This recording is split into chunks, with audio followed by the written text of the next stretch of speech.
Erin Thorne stood her ground inside the store, her eyes scanning the rows of glass cases lined with sleek weapons, polished and deadly, but her focus was on the boys behind the counter, the ones who had laughed too quickly and too loudly, as if her very presence was a joke, as if her age was a disqualification instead of a detail.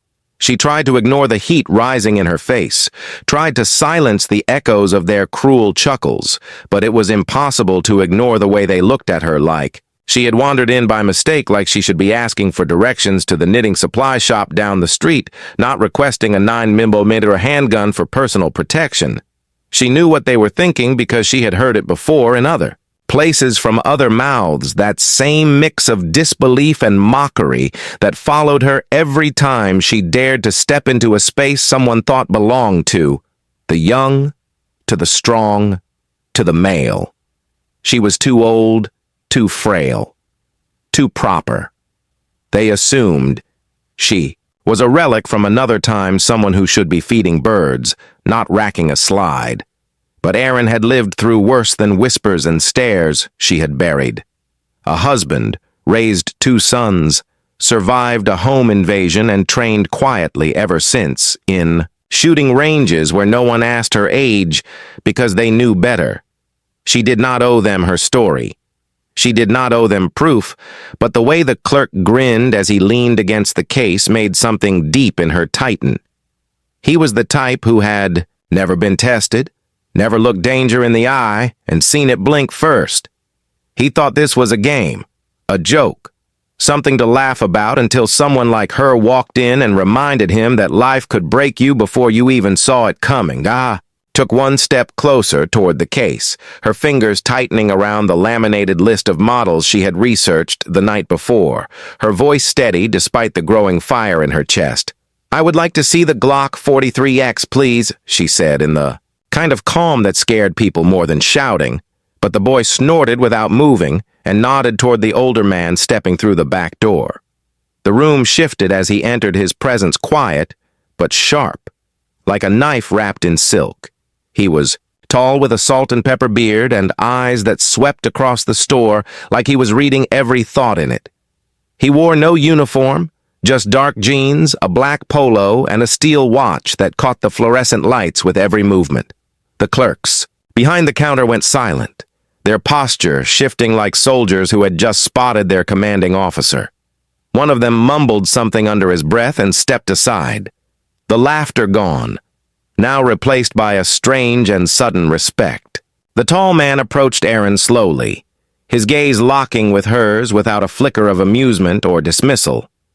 Instead, he offered the slightest nod and spoke in a tone that carried authority without raising volume. "Good afternoon, Mom. What can I assist you with today?" The word Mom landed differently coming from him. It wasn't condescending, it wasn't mocking. It carried weight and distance, like he saw something in her the others didn't like. He knew she didn't come in here to play pretend. She nodded and repeated her request, this time adding a few details about grip size, magazine capacity, and concealed carry laws that most customers wouldn't even think to mention. And the man listened, not just heard, but truly listened like he was, gauging her not just as a buyer but as someone who had earned the right to be taken seriously. The younger clerk opened his mouth again, maybe out of habit, maybe out of ego, and muttered loud enough to cut through the quiet, "You sure she even knows? What a mag release is, probably thinks it's the safety." The words hung in the air, and this time even the other clerks flinched. But before Erin could turn her head, the tall man was already facing the boy, his voice low and deliberate. "Come with me," he said, and the boy followed like a shadow, disappearing into the back without a word, the door swinging shut behind them with a quiet finality that somehow felt louder than any gunshot. Erin stood still, unsure of what she had just witnessed, unsure of who exactly this man was, and why her presence had triggered such a shift in the room. But the other employees were now avoiding her gaze, their hands busy, their smiles gone, and something inside her told her this was no ordinary incident. She watched the security camera above the counter flicker slightly, and realized it was pointed not just at the register, but also toward the office in the back where the boy had been taken. She saw movement, their shadows and silhouettes, and what looked like the young clerk pacing in tight circles on a phone, his gestures frantic, his mouth forming words that she couldn't hear but one stuck with her lawsuit. The moment she lip-read it, something in her stomach dropped, not out of fear, but out of realization. There was more happening here than just a couple of boys mocking a customer. There was something deeper, something that had already happened before and had been hidden until now. The tall man returned a few minutes later, his face unreadable, but his eyes sharper than before. He asked Erin to follow him to the private range for a hands-on demo, and she agreed, curious and still reeling from the sudden change in tone. He walked ahead, unlocking a side door with a card and motioning for her. "To step through what happened back there?" she asked quietly as they entered the hallway, and he paused just long enough to answer without turning around. Sometimes people learn the hard way that assumptions can be expensive. Inside the private range, everything was pristine, organized, cold. The air smelled faintly of oil and rubber and old paper targets. Erin took a breath and centered herself as he placed a Glock 43X on the bench and gestured for her to begin. She picked it up, checked the chamber, sighted down, and felt the familiarity of years of practice return to her hands. She fired once, clean hit center mass. No flinch, no hesitation, and out of the corner of her eye she saw him nod. Not in approval, but in acknowledgement, like he had expected, nothing less. She turned to ask another question when the door behind them opened again, and a woman stepped in, sharply dressed with a tablet in hand. Her eyes locked onto the man, and then onto Erin, her face unreadable for a beat before she finally spoke. "We have a situation," she said, and the man's jaw clenched slightly as he motioned for Erin to stay where she was, then turned to the woman and said, "What kind of situation?" And the words that followed were quiet enough to miss, but Erin caught. One name, one detail that made her heart jump, because it wasn't just the boy they were dealing with, and it wasn't just about mocking a woman who looked too old to shoot. It was about something else, something tied to Erin herself, and the reason her name had been flagged when she walked in that door. The tall man led Erin down the narrow corridor that connected the private range to the back office, his footsteps echoing softly on the concrete floor as Erin followed silently, her mind racing with questions and unease about the boy who had vanished into the back room and the whispered words she had overheard about a lawsuit. The man stopped in front of a heavy steel door and, without hesitation, entered a code on the keypad. Beside it, the door slid open with a soft hiss, revealing a room bathed in cool fluorescent light filled with rows of filing cabinets, computer monitors, and an air of controlled tension. Erin stepped inside and took in the sight of several employees, working quietly, some typing furiously, others speaking in hushed tones on headsets, but all of them seemed to freeze briefly as the man walked in. He moved to a cluttered desk where a woman with sharp eyes and a clipboard was waiting. She looked up and nodded in greeting, then turned her attention back to a screen displaying what appeared to be surveillance footage from the store. Erin recognized the boy pacing anxiously near the front counter, his expression taut and his hands moving rapidly, as if trying to calm himself, but the footage suddenly shifted to reveal another scene from earlier that day. A figure entering the store with a confident stride. The angle obscured the face, but Erin recognized the coat, the way the person moved. Her heart skipped a beat because that person was her.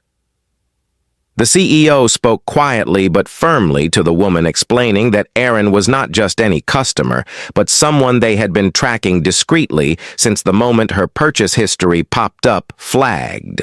As a potential risk for controversy or legal trouble, Erin's eyes narrowed, and she felt a flicker of anger mixed with something else, curiosity, maybe fear. The woman explained that years ago, Erin had been involved in a high-profile incident at Her former residence a situation that had ended with a court case, a restraining order, and a long public debate about gun ownership and self-defense that had left her reputation muddied and her applications to many stores rejected or heavily scrutinized. Tall man turned to Aaron and said in a voice that was low but steady, "You are not the first woman to be judged unfairly by those who do not understand your past or your intentions." He paused, looking her in the eyes, and continued, "But you are the first who has been noticed by this company, enough to have the CEO himself intervene." The woman with the clipboard added that some of the younger employees were not aware of the full story and had acted out of ignorance or prejudice a situation. They intended to correct immediately. Aaron felt a strange mix of relief and apprehension because she had expected hostility, but not an intervention so public and direct. As she absorbed the weight of their words, she remembered the years of silence that followed the incident, the endless letters to manufacturers, refusals from dealers, and the quiet doubts whispered in gun clubs and training ranges that she was too old, too unstable, too dangerous to own a weapon legally. The CEO motioned toward a small table where paperwork lay neatly stacked and said, "We want to make this right and ensure you have every tool you need to protect yourself legally and safely if you are willing to work with us." Aaron hesitated for a moment, then nodded slowly because despite everything she wanted to move forward to reclaim her story and prove the doubters wrong.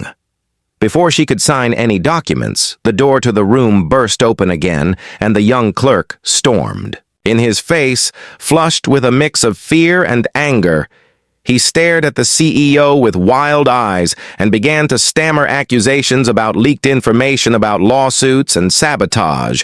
But the CEO raised a hand and silenced him with a cold look.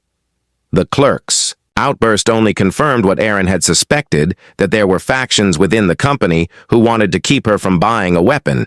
And from telling her side of the story, the CEO turned to Aaron and said, "We will handle this internally. You just focus on what brought you here and leave the politics to us." Aaron sat down at the table and began to review the paperwork. Her hands steady despite the adrenaline still coursing through her veins. The terms were clear, fair, and supportive. She could have a personal trainer assigned to her, access to private ranges, and priority on new safety technology. The CEO watched her silently for a moment, then asked if she had any questions. She shook her head, feeling a rare moment of calm, but just. As she was about to sign the forms, a soft beep from one of the monitors caught their attention.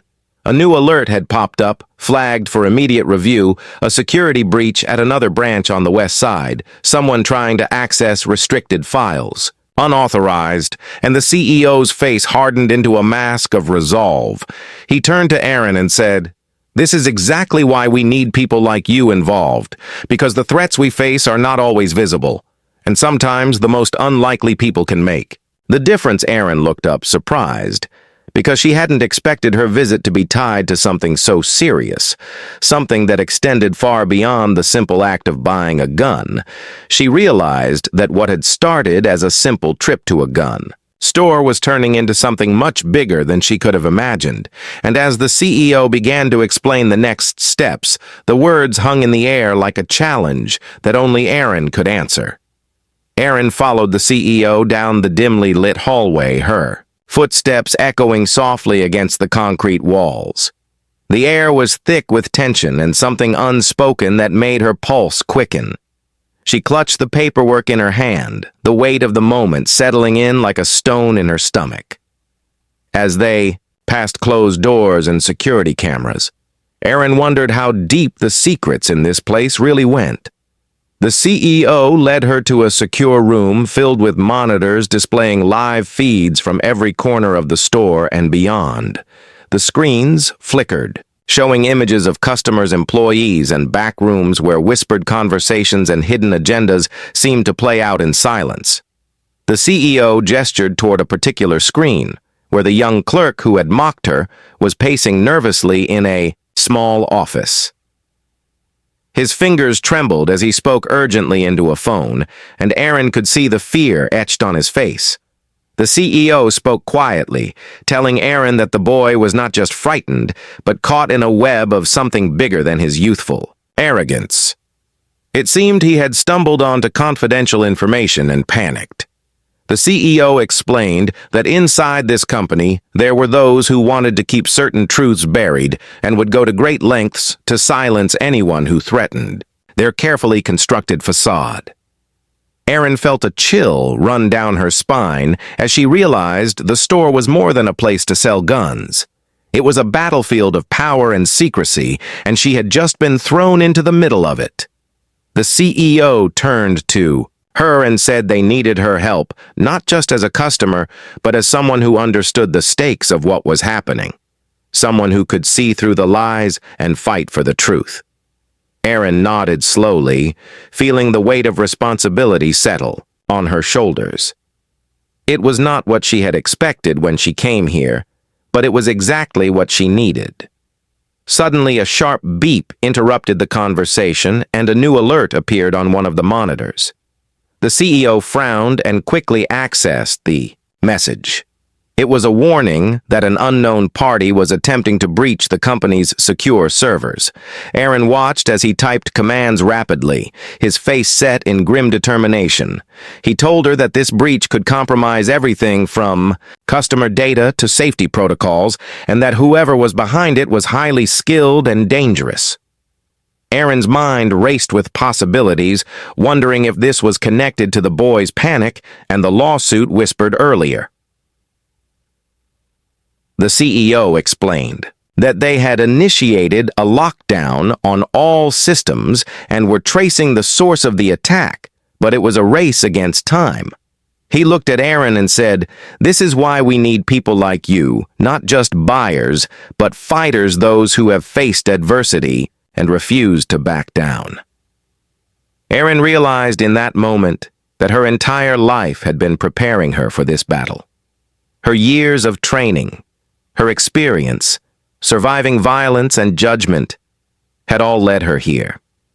She felt a strange sense of clarity and purpose.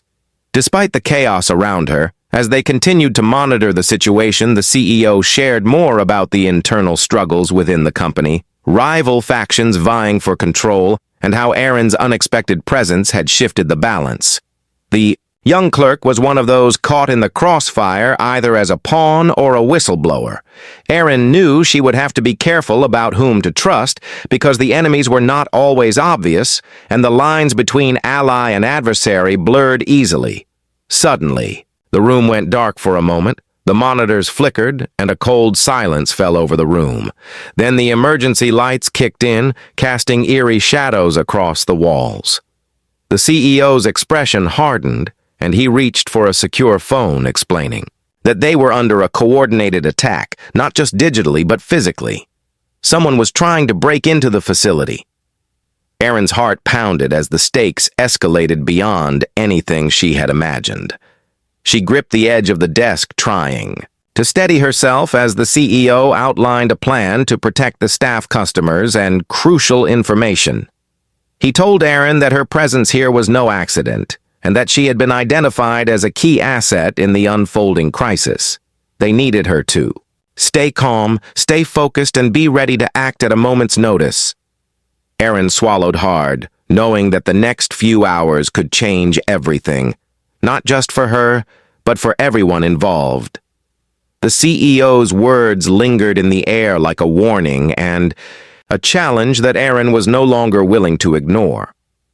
The emergency lights cast long shadows across the cold walls of the secure room as Aaron stood motionless, her breath steady, but her heart racing.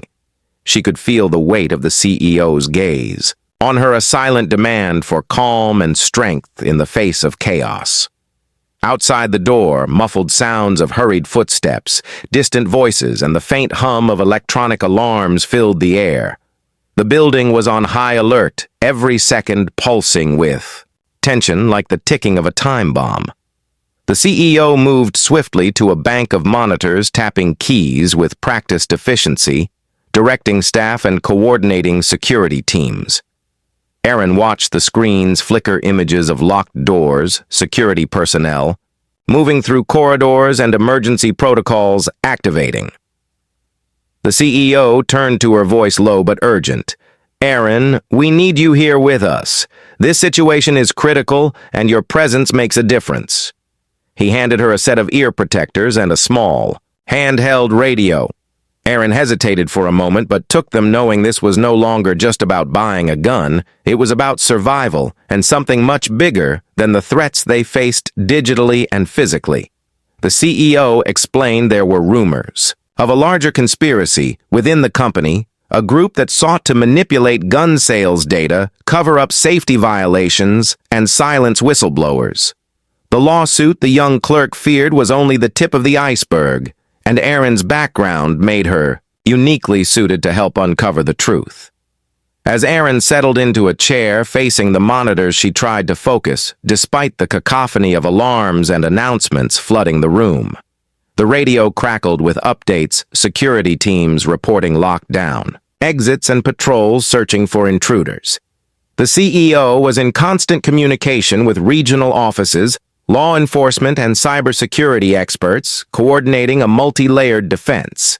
Erin's eyes darted from screen to screen, catching glimpses of familiar faces from the store employees she had seen earlier, but now moving with purpose and determination rather than mockery. Suddenly, a new alert flashed across the main monitor. The security breach had escalated. Someone was attempting to physically access the restricted server room, a place where the company stored its most sensitive information. Erin's pulse quickened as she realized the attackers were inside the building. Someone had managed to bypass initial security layers and was moving closer to their most valuable secrets. The CEO barked orders directing security personnel to intercept the intruders and lock down additional sections of the building. Erin felt a surge of adrenaline as she prepared to assist, however. She could. She adjusted the radio, pressed the button to respond, and her voice came steady and clear. "We need immediate backup at Sector 5. The CEO nodded approvingly, recognizing her calm under pressure. He explained that this was more than a simple break-in. It was an orchestrated attempt to sabotage the company and silence those who sought transparency and accountability. Erin remembered her own battles with the court system and public opinion and understood that this was a fight for truth and justice. Hours passed in a blur of frantic activity. Security teams reporting in intruders detained and systems secured, but the tension never fully eased. The CEO thanked Erin for her quick thinking and said that she had proven herself invaluable in the crisis. Yet the story was far from over. There were still unanswered questions about who was behind the attack and how deep the corruption went. The CEO confided that the company was preparing a public statement and legal action against those responsible, but that they needed allies like Erin to stand with them going forward. Erin looked around the room at the exhausted faces of the employees, the quiet nods of respect from those who had doubted her earlier, and felt a swell of determination. She realized that this strange, twisted journey that began with a snide comment and a mocking laugh was now a fight for her dignity, her safety, and the safety of others like her. The CEO handed her a folder containing preliminary investigation details, promising that she would be kept informed and involved as they moved forward. Erin took a deep breath and felt a strange sense of peace amidst the chaos, knowing that she was no longer invisible, that her age, her past, and her strength mattered in ways she had never imagined. As she prepared to leave the secure room, the CEO spoke again, his voice softer now, but filled with meaning. "Erin, your story is not just your own. It is a beacon for others who have been underestimated, dismissed, or mocked. Your courage here today has changed how we see not just you, but the kind of strength that comes from experience and resilience." Erin nodded, knowing that whatever lay ahead, she would face it head-on, and that sometimes the hardest battles were fought not with guns but with the quiet power of being seen and heard. Erin stepped out of the secure room into the sterile, fluorescent-lit hallway, her steps steady, but her mind racing with the weight of everything she had just experienced. The echoes of footsteps and distant voices mingled with the hum of the building's security systems as she made her way toward the exit. She clutched the folder the CEO had given her, a tangible reminder of the battles fought behind the scenes, and the fragile line between safety and danger. The store was quiet now, but Erin knew the calm was only temporary because beneath the surface, tensions simmered, and the fight was far from over as she passed by the glass cases filled with weapons, gleaming cold and impersonal. Erin felt a surge of something she hadn't expected. Pride. A pride born not from the tools of defense, but from the journey she had endured. The years of judgment, the whispered doubts, and the mocking laughter that had greeted her arrival had been transformed into respect and quiet acknowledgement. The employees she had once feared now looked at her with a new kind of regard, a recognition that strength came in many forms, and that age was no barrier to resilience. Erin's phone buzzed in her pocket, breaking the silence. She pulled it out to see a message from the CEO, simple yet charged with meaning. "Thank you, Mom, for your courage and integrity. We will stand with you always."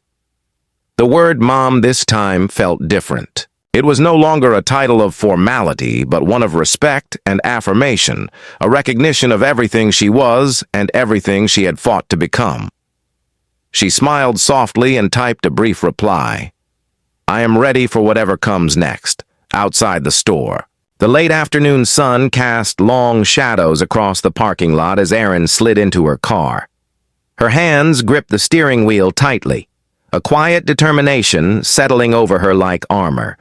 She knew that the road ahead would be difficult, filled with challenges, legal battles, and personal trials, but she no longer felt alone or powerless. The CEO's words echoed in her mind, a promise of partnership and the beginning of a new chapter where her voice mattered and her story could inspire others. As she drove away, the streetlights flickered on one by one, illuminating the path forward. Erin glanced in the rearview mirror and saw the store fading into the distance, but not disappearing. She carried with her the memory of the confrontation, the intervention, and the unexpected alliance that had turned mockery into respect and suspicion into trust. The world was changing, and so was she. And as the night closed in, Erin felt ready to face whatever shadows lay ahead with courage and grace. The next morning, Erin received a call from the CEO, who spoke with a tone that was both serious and hopeful. He informed her that the internal investigation had uncovered a network of employees involved in sabotaging customers and leaking confidential information to outside parties. There were arrests pending and reforms already underway. He thanked Erin again for standing firm and assured her that the company was committed to making the gun-buying experience safe, respectful, and inclusive for everyone. Erin listened carefully as the CEO outlined plans for community outreach training programs and new policies designed to prevent discrimination and harassment in stores nationwide. The idea that her small act of courage had sparked this change filled her with a quiet satisfaction and a renewed sense of purpose. She agreed to work with the company as an advisor, helping to shape these initiatives and lend her voice to others who might be struggling to be heard. In the weeks that followed, Erin began attending meetings, workshops, and speaking engagements, sharing her story with groups who had faced similar challenges. She found strength in community and a profound sense of healing as she connected with people who understood what it meant to fight, not just for safety, but for dignity. The respect she had been denied for so long was now becoming a beacon for change and empowerment. One afternoon, as Erin prepared for another talk, she received a message from a young woman who had watched the news coverage of the store incident. She wrote that she had been afraid to go to gun stores because of her age and gender, but Erin's story had given her the courage to try, and that meant more than words could say. Erin smiled, feeling the ripple effect of her journey extending beyond her own life.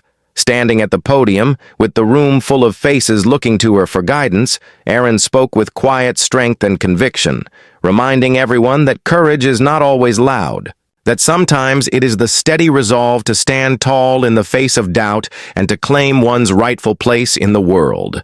Her eyes met those of the CEO, who sat in the front row, nodding in support, and she knew that this was only the beginning of a story that would continue to grow and inspire. And so Erin Thorne, who had once been mocked for her age and judged for her past, had become a symbol of resilience and respect, a living testament that strength knows no age and dignity demands to be recognized. Her journey was a reminder that sometimes the greatest battles are fought quietly, and that the power of one person standing firm can change the course of many lives. And as she walked off the stage into the bright lights and hopeful smiles, Erin knew she was exactly where she was meant to be.